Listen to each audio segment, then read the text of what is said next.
videotaping so that if the mechanics want to know what it's doing, you know, they can see this thing, the transmission's, it's performing flawlessly.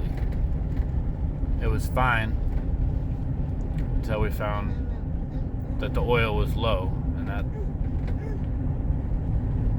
it was bone dry.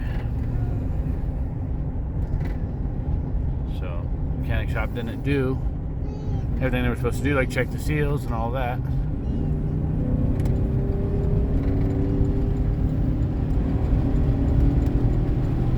Performs flawlessly, perfectly, perfect shifting. Everything's on point.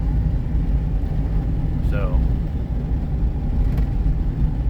they didn't put enough fluid in, didn't check the seals that they were supposed to check, which were only like $10 seals. But yeah, on the way there now. 100% prove this transmission's operating absolutely perfectly. Except it won't go in reverse now because the fluid was ran low for a couple days because I had no idea that the shop didn't fill the fluid all the way.